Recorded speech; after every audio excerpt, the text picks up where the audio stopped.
شروع کرتا ہوں اللہ کے نام سے جو بڑا مہربان اور نہایت رحم کرنے والا ہے۔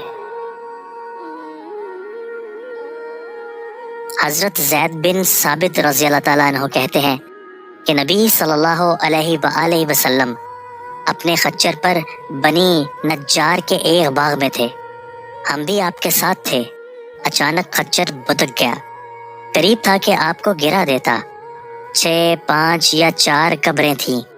آپ صلی اللہ علیہ وآلہ وسلم نے فرمایا، ان قبر والوں کو کون جانتا ہے؟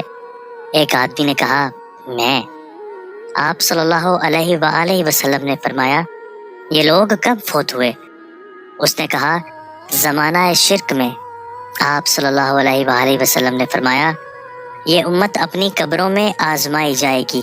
اگر مجھے اس بات کا خدشہ نہ ہوتا کہ تم اپنے مردے دفن نہ کرو گے تو میں اللہ تعالیٰ سے دعا کرتا کہ تمہیں بھی وہ عذاب قبر سنائے جو میں سن رہا ہوں۔ زید نے کہا، پھر آپ ہماری طرف متوجہ ہو گئے اور کہنے لگے، آگ کے عذاب سے اللہ کی پناہ مانگو۔ صحابہ کہنے لگے، ہم آگ کے عذاب سے اللہ کی پناہ میں آتے ہیں۔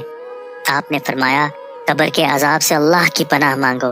صحابہ نے کہا، ہم قبر کے عذاب سے اللہ کی پناہ میں آتے ہیں۔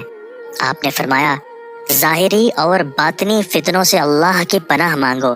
صحابہ نے کہا، ہم ظاہری اور باطنی فتنوں سے اللہ کی پناہ میں آتے ہیں۔ آپ صلی اللہ علیہ وآلہ وسلم نے فرمایا، دجال کے فتنے سے اللہ کی پناہ مانگو۔ صحابہ نے کہا، ہم دجال کے فتنے سے اللہ کی پناہ میں آتے ہیں۔ حضرت ابو سعید خدری رضی اللہ تعالیٰ عنہ کہتے ہیں کہ میں نبی صلی اللہ علیہ وآلہ وسلم کے پاس آیا، آپ بخار میں تپ رہے تھے۔ میں نے اپنا ہاتھ آپ پر رکھا تو لحاف کے اوپر سے بخار کی حرارت محسوس کی۔ میں نے کہا، اے اللہ کے رسول صلی اللہ علیہ وآلہ وسلم، یہ کتنا شدید ہے؟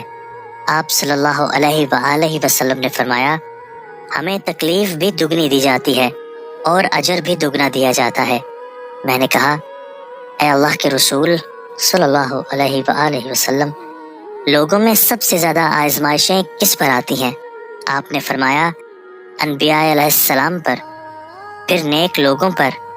کسی کو محتاجی میں آزمایا جاتا ہے، حتیٰ کہ اس کے پاس صرف وہ چادر بچتی ہے جو اسے ڈھانپتی ہے، اور وہ آزمائش میں اتنا خوش ہوتا ہے جتنا تم میں سے کوئی شخص خوشحالی میں مسرور ہوتا ہے۔ دوستو، اللہ تعالیٰ ہمیں ان احادیث مبارکہ پر عمل کرنے اور اپنی زندگیوں کو سنوارنے کی توفیق عطا فرمائے۔